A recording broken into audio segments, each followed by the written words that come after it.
Yeah, right. Hello, this is Peter Scoop Stanton for the Nordic Federation.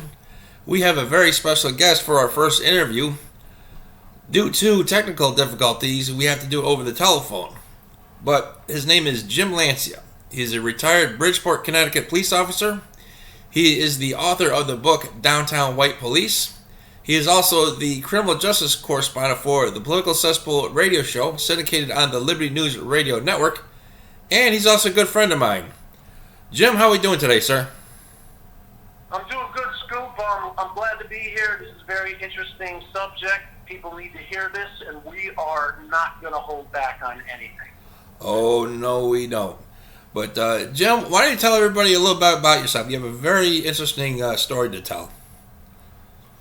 All right, just briefly, I grew up Italian immigrant parents in Bridgeport, the largest city in Connecticut. I became a police officer at 18 years old, the youngest police officer in Bridgeport history. I worked in the worst neighborhoods in the United States, according to FBI statistics, and I put together a career filled with lots of experience. That also gives me a lot of clout in what I have to say today regarding interracial crime and what's going on with the police today and all the negatives. I also, since retiring, I worked doing lots of things, training professional boxers, doing my artwork, just trying to stay sane in this crazy world. Now, one of the important things I did try to do was become the ambassador to South Africa. And just wanted to mention this because I did send a letter. I applied to the State Department. I sent a copy of my book to President Trump when he got in. I was very excited about him winning, and never got a response. But I did have lots of connections in South Africa. I was going to do a lot of good there because of all the persecution of the white Christian European minority there. I've talked a lot about South Africa. But so I am very proactive trying to do something about what's happening. I did have a channel that was taken down. I wrote a book, which is very hardcore, talking about lots of this stuff. And I do my best on the Political Cesspool and other radio appearances to get the word out and to try to educate people on the plight of where the European white male especially is in the world right now. Wow. Well, Jim, the Nordic Federation wants to permanently close the borders to people with non-European racial background. Is that something we should be doing in Europe and possibly here in the United States? Okay, well, let's just stick with Europe first, because if you don't mind, I want to go over what the Nordic Federation believes for Europe, and then we can touch upon the U.S. after. Could we do that? Sure, go right ahead, James. Okay, so their first parameter is to permanently close borders to people with non-European racial background. I wholeheartedly believe in that, 100%. It's the only way to preserve the ethnic majority of each of the unique countries of Europe, whether it's Italy, Germany, Poland, England, Ireland, etc. Once you dilute those ethnic countries with non-Europeans, you destroy the race of people. It's wrong. Wow. Now, what about the people who say, well, we need diversity to the greatest strength? What do you say to those naysayers? I say they're out of their minds. We know diversity is nothing but a division tactic. It is our greatest weakness, but we keep falling for that. We keep falling for this diversity as our strength. Well, it doesn't look very strong when you got Black Lives Matter protesting all over the world for nonsense. Destroying cities, destroying cohesion of people, making people miserable in every possible way. That is not strength. That is division. It's a house divided cannot stand. Right, so you're in agreement that we should send back all illegal immigrants and refugees out of Europe? Absolutely. First of all, there's the realistic thing that will happen, and then there's the thing that should happen that would make it all better. Yes. If we sent back all the illegal immigrants in Europe and all those who are refugees, Europe would be able to stabilize itself. they want. So yes, I agree with sending them back where they came from. Right. Now, what about legal immigrants, those who have permission to be in that particular country in Europe, who have committed crimes? Should they be deported also?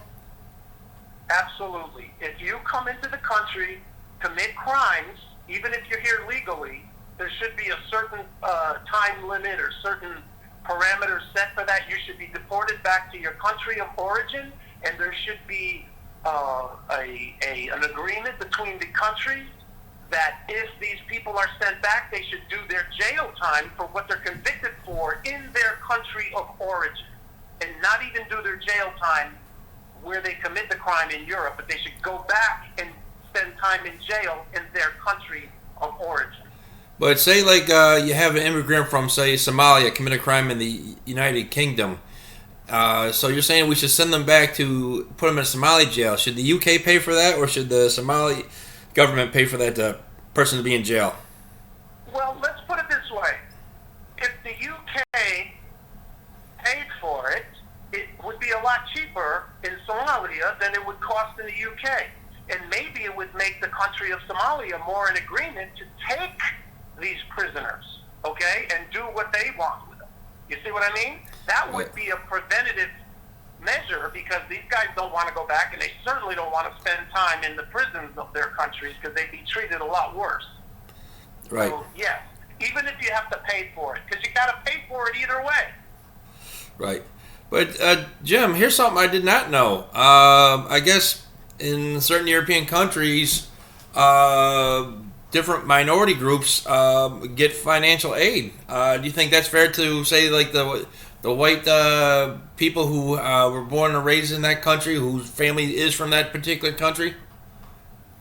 Well, of course, it's the worst policy you can possibly do. You're giving favoritism to people who aren't even from there. You should not give favoritism to anybody. If any favoritism should be given, it's to the people of the country.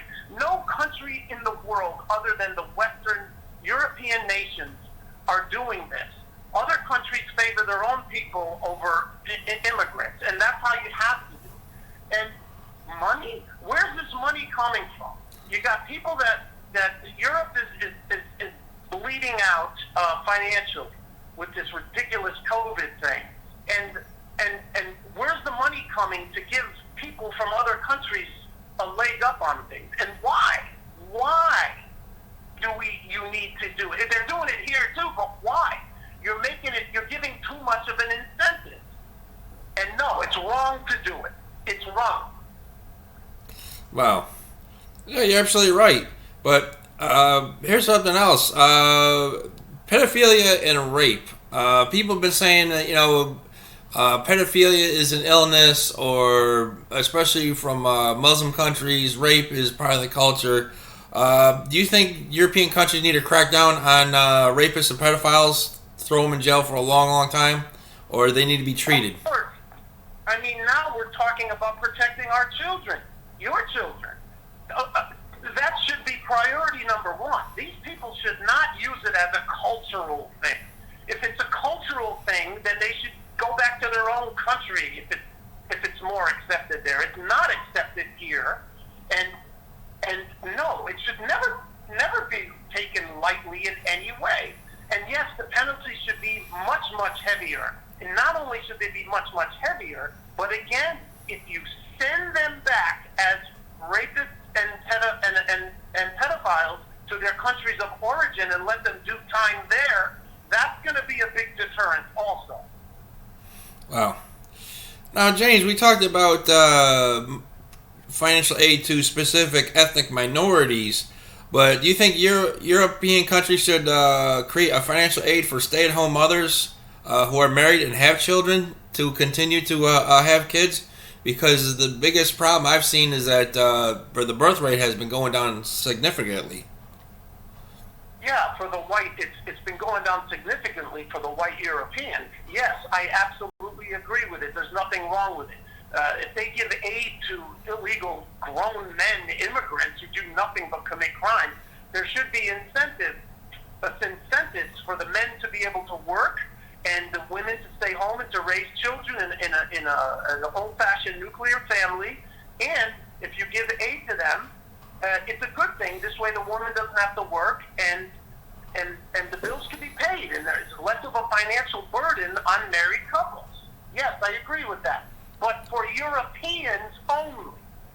Right. Europeans, or like Native Europeans, or ethnic minorities or immigrants? Oh, no. Oh, that policy should only be for the native Europeans of the country. And it should not be given to the immigrants. Why should... If you find me another country in the world that would do that, if we wanted to go there, and that they would give us the same policy. There's no place in the world that would do that for us. Right. What about single mothers who are not married with children? Do you think they should be also get financial aid, or do you think they should be forced to work and learn a trade or a skill? I don't think they should be forced to do anything, but they should be forced to take responsibility for their own selves. I mean, if you're going to have children out of wedlock and you're going to go out with a guy that's going to leave you flat, then maybe their parents should take the burden. To be honest with you, because then maybe the parents would be more proactive in trying to raise their children to be a little bit smarter than to just sleep around with everybody. And that goes for Europeans as well. You know, everybody. That should be a policy. Hey, why should there be free money for people that just want to have children out of wedlock? No, I don't agree with that for anybody. Right. The burden should be on the families, and maybe they'll raise their children a little bit better. Right. Now, what about creating a national Boy Scouts and Girl Scouts over in Europe? Now, we had that here in the United States till it fell apart at the end of the last century with the child molesting den mothers and fathers, and the Girl Scouts. They have they're preaching diversity other than nationalism. Do you think Europe should adopt the national Boy Scouts and Girl Scouts? Not if it's going to become what it became in America. Now, right. I know they have versions, I think, in Europe of some type of thing. I really don't know. But if you're going to let it evolve into what it did in America, then I say no. Don't even start it up. The idea of it is good, but you can't let it become what it became here. It's a national joke. It's bad. It's actually a bad thing. So I would say no. I would say unless you're going to get rid of all this crazy crap they're teaching these kids, forget about even starting it up. Right. Now, Jim, you and I are both advocates for free speech. Unfortunately, your channel is pulled off of YouTube. I've had things censored off of YouTube and so forth. Do you think European nations should make leftist speech programs and other organizations illegal? No, not necessarily illegal. Let them say what they want, because they always will. But the right, or people who are Christian or whatever, who have conservative views, should not be censored. So there should be no censorship, because the only reason why the left seems to have so much power is because they're censoring the right, the conservatives. So we have no voice, and they get to say whatever they want. So I don't believe in making speech illegal at all, but repercussions for what you say, meaning if you're going to say crazy stuff, there should be a contrary opinion to what you're saying.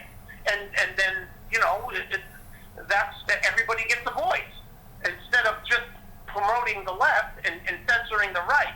And I'm also against the illegality, because in Europe you have 22 countries or more that actually send people to jail if they speak out against the Holocaust or even deny against the Jewish Holocaust. They go to prison. So no. And that's the only thing you can go to prison for speech, is denying or questioning the Holocaust. So no, I don't agree with making any speech illegal, just being held accountable for it, or have a platform that would allow a contrary opinion without being censored. Right. Censorship is bad either way. Right. Well, what do you think about the idea of deporting all communists to China? Because, as you well know, there's a very far-left movement in Europe. I've seen it up close and personal. Do you think we should deport all the communists to China, or just let them be? Well, I think communism, especially the way it was in America, we took it very serious, and it was something that people got deported for in the old days, I think, right? And prior in the 60s. But, or if you have those thoughts, they're contrary to the Western values. Now, I don't know about China, because China wouldn't have to accept them. But if you're from another country and you come in with communist ideology, you should be shipped back to your country of origin.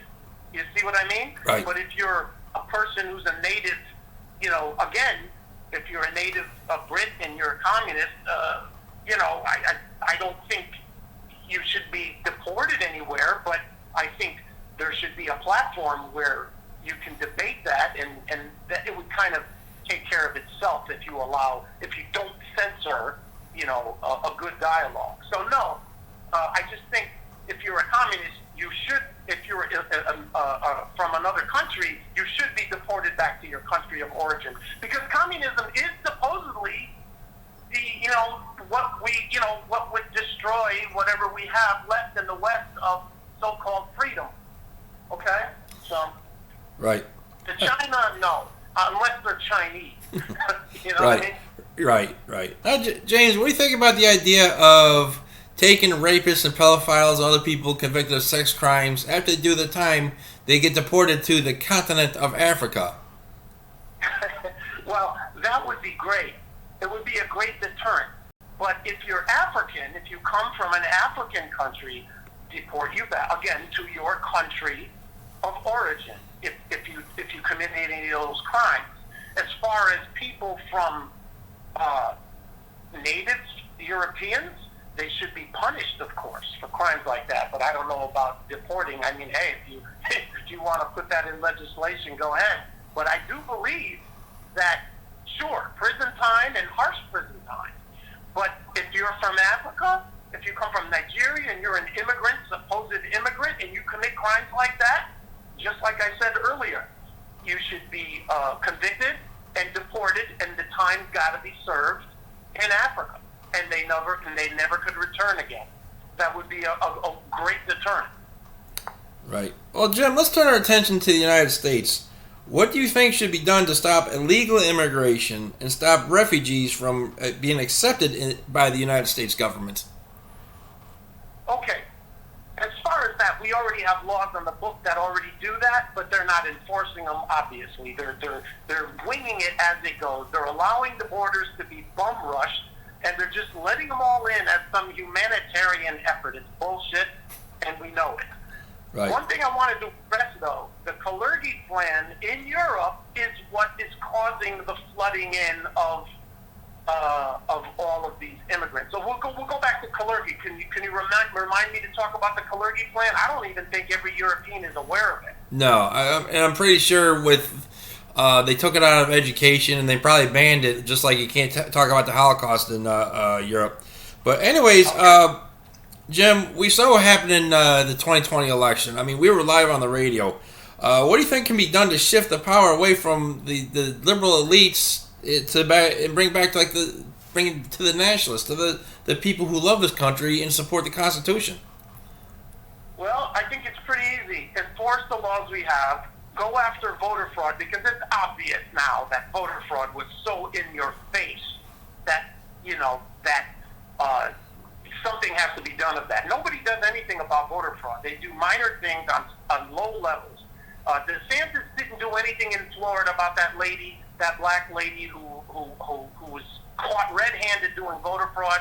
He let her retire. He didn't prosecute it. Trump never did anything about voter fraud. Oh, just let me mention one thing about Trump. I thought he might be okay in the beginning, but I realized he's just like everybody else. He was selected to divide the conservative people into hating each other. Okay? So Trump is the swamp. He's part of the Zionist-controlled United States. Okay? Let's get that out. I am not a Trump supporter. I am not a Republican. I am not a Democrat. I do not label myself as any political party. I just believe in law and order in a country that could make its native peoples happy, and they should come first. So let me just get that out first. Okay, so what could the U.S. do about the border? Well, obviously, they should have the countries, if these are refugees, the law says they go into the first free country with refugee status, and Central America goes into Mexico first. So Mexico, Panama, they should be taking in the refugees or stopping the flow of refugees. That's what our law says. And the number one, if our government's going to be crazy and allow these people to come in, then basically the reason why they're coming is because we're giving them free handouts. So if the government enforces illegal immigrant hiring by American companies, and it actually enforces that, there won't be any incentive. If they stop giving free money to them and this great refugee status, they wouldn't come. But of course the government is allowing it because the government of the United States, just like the governments of Europe, are allowing their countries to implode. They are purposely flooding Europe and the United States, Australia, all the Western countries with non-whites to destroy the cohesion of what's left of Christian white Europa. Wow. Jim, here's a question that I can't believe we need to ask, but what do you think about adding a traditional nationalist education to the school curriculum? Because nowadays, like my kids, perfect example, they're taught, the purpose of the Civil War was nothing but slavery. America was founded by dead white males who were slave owners, things like that. I mean, they don't teach patriotism. They barely teach the Constitution anymore. What do you think about a national curriculum to teach, people have more or less civics, how to be a good citizen? Well, I don't believe you should brainwash people into just being automatons or slaves to any flag either.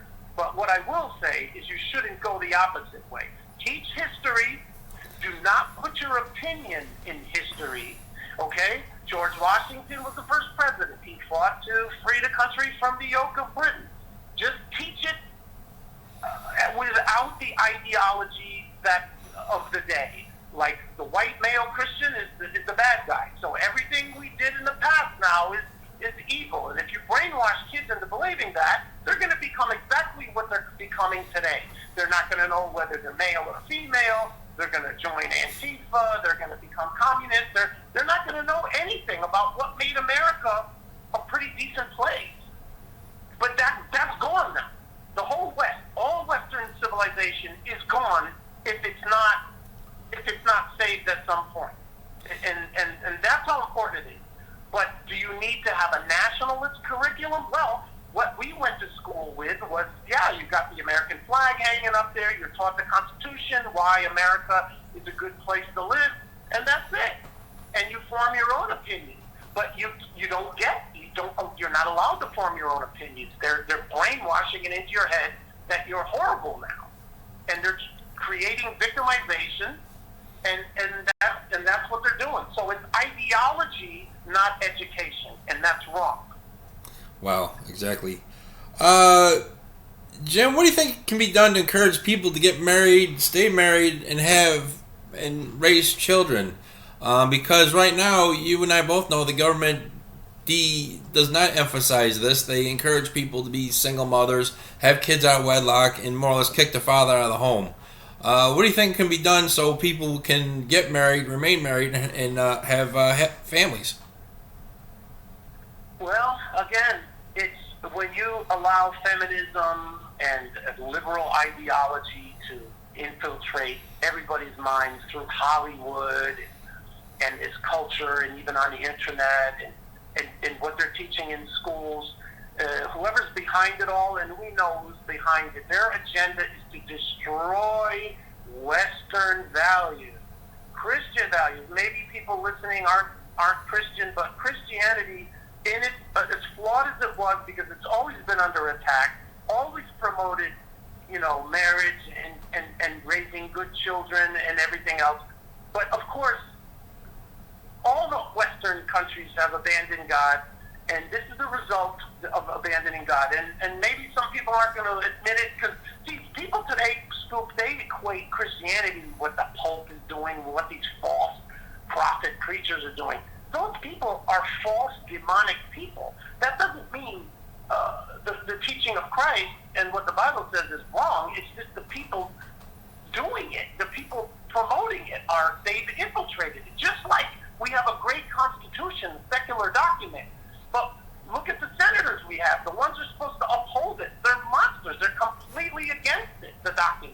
So we know that the church has been infiltrated. So, of course, but don't equate that with Christianity being the cause. It's the people who are leading it that are the cause. But as far as that goes, with the church and everything, how do you do it? Well, the churches should be teaching it. And again, there shouldn't be incentives not to get married, because we all know that that's the right thing to do and it's the best thing to do. But feminism makes these women crazy too, and we got to put a lot of fault on European and American and Western women. They become feminists, even if they say they're not. They really are. The ideology is ingrained in their mind. They want a strong man, but when they have one, they kind of look at you as like, oh, you're acting too manly. So we have a confused ideology, okay? And it's going to be very difficult to get anything back that the West knew. When I say the West, I mean all European countries, including the U.S., which was 92% European white in 1965, before the Immigration Act of 65 completely diluted us down to 60%.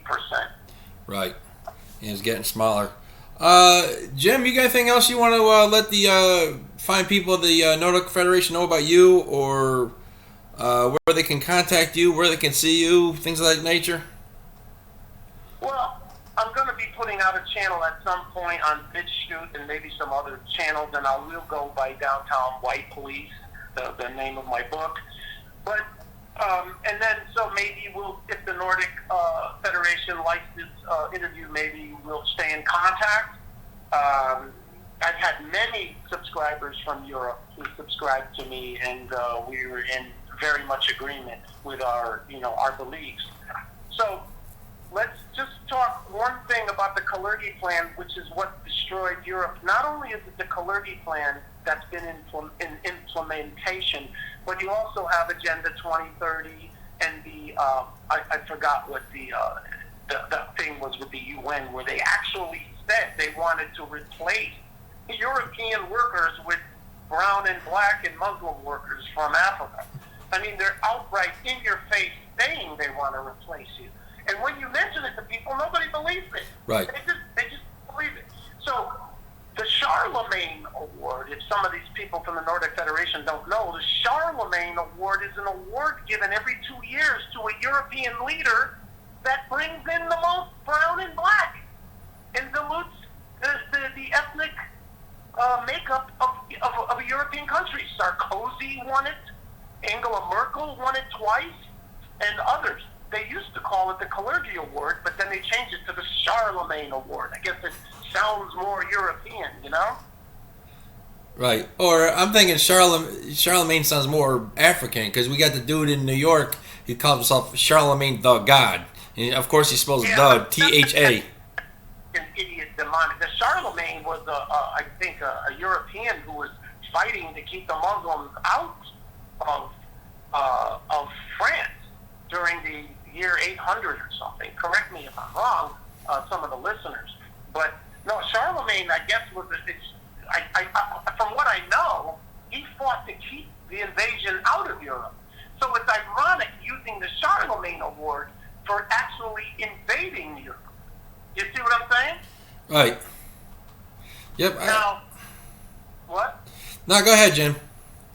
No, I was going to say, if some of these guys don't know about it, you want to talk about it further, we can talk about it. I remember we talked about it once on a show when we were interviewing Jared Taylor. Remember that? Right. Yep. Folks, just want to let you know that one time, yours truly and Mr. Lancia hosted a show called Red 42 on the Liberty News Radio Network, and we had American Renaissance founder and president Jared Taylor on the radio show. And anyways, Jim, fill everybody in about what happened when you questioned Jared Taylor on the Kalergi Plan. It's funny. Hey, well, just to let the people know that I'm not a novice at this, I've done some pretty good interviews. I've been interviewed by a lot of people, a lot of radio shows. So we did talk to, me and Scoop did a joint interview of Jared Taylor, and, I've always thought he was okay. He's very intelligent. But I asked him, I offhand talked about Kalergi because we were talking about immigration, and he feigned that he didn't know what Kalergi was. And I said, you don't know what the Kalergi plan is. And he did not. He said he didn't know what it was. I gave him a brief explanation of it, and then we moved on. But how could Jared Taylor not know what the Kalergi plan is? He's an intelligent man. I'm sure he knew about it, but why he didn't say he knew about it, to me, is beyond me. So I lose my trust in people once they lie. There's no reason to lie. If you don't want to talk about it, you can say, I'm aware of it, but I don't want to talk about it. But I don't know why he didn't want to talk about it. It seems strange to me. What do you think? Well, I think he doesn't want to talk about the people who fund him. Because a lot of people, it's like a sponsor. If, say, the show, my show, 75 Radio, was sponsored by Ford Motor Company. Let's pretend it's sponsored by Ford Motor Company. And they put a lot of money into the show in sponsors. And then, say, Ford pulls a Coca-Cola and says, we don't want to hire white people or tell employees of Ford Motor Company to be less white. And then, I'm not going to talk. I might not talk about it because I might lose my sponsorship from Ford Motor Company.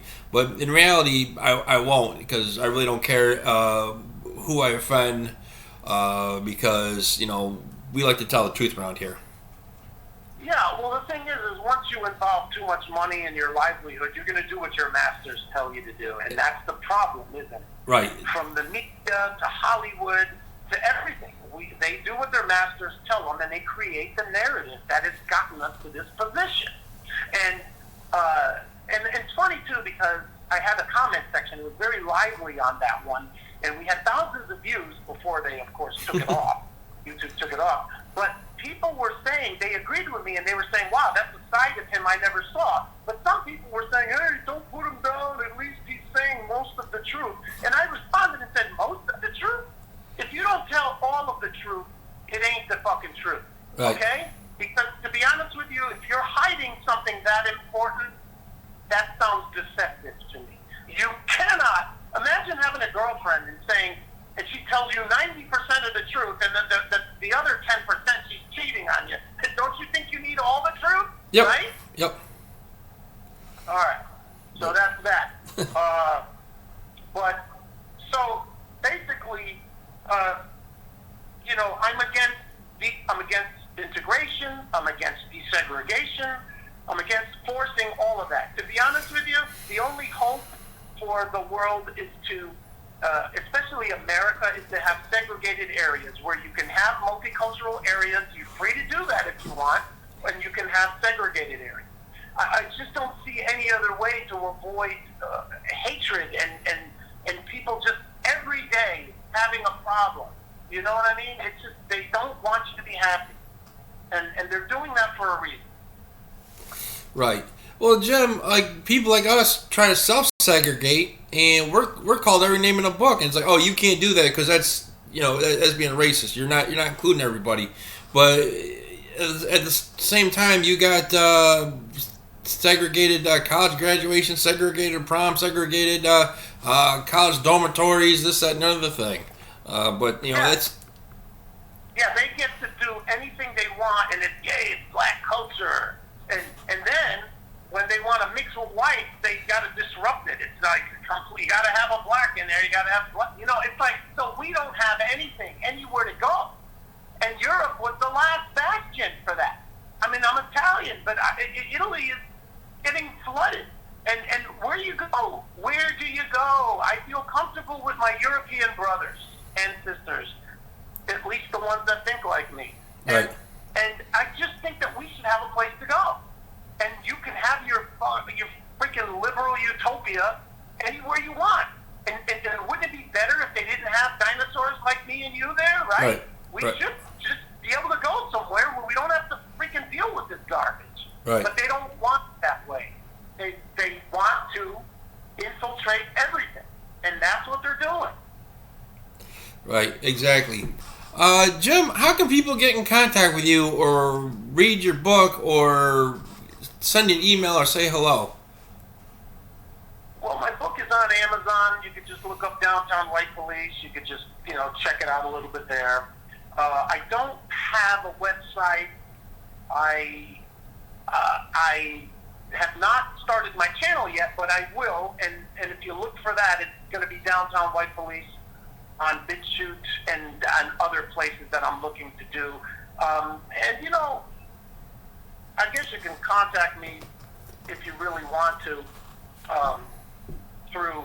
I mean, I guess I don't want to do my email yet because I'm not sure. Tell you what, folks, you can contact Jim either through the Political Cesspool website, which is thepoliticalcesspool.org, or 75 Radio, which is my radio show, 75radio.org.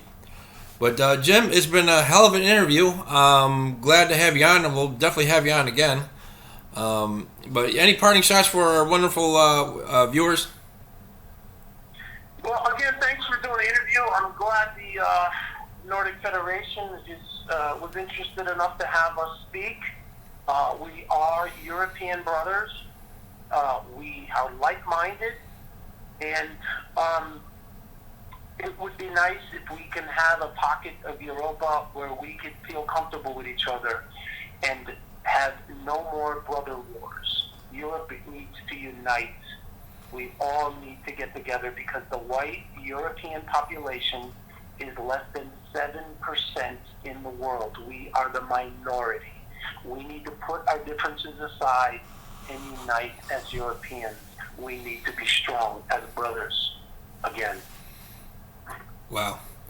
Okay, for the Nordic Federation, I am Peter Scoop Stanton. Check out the Nordic Federation at Nordic Federation on Instagram, Nordic Federation on Facebook, Nordic Federation on Telegram. Also, check me out at 75radio.org. All right, this is Peter Scoop Stanton signing off. Have a good one.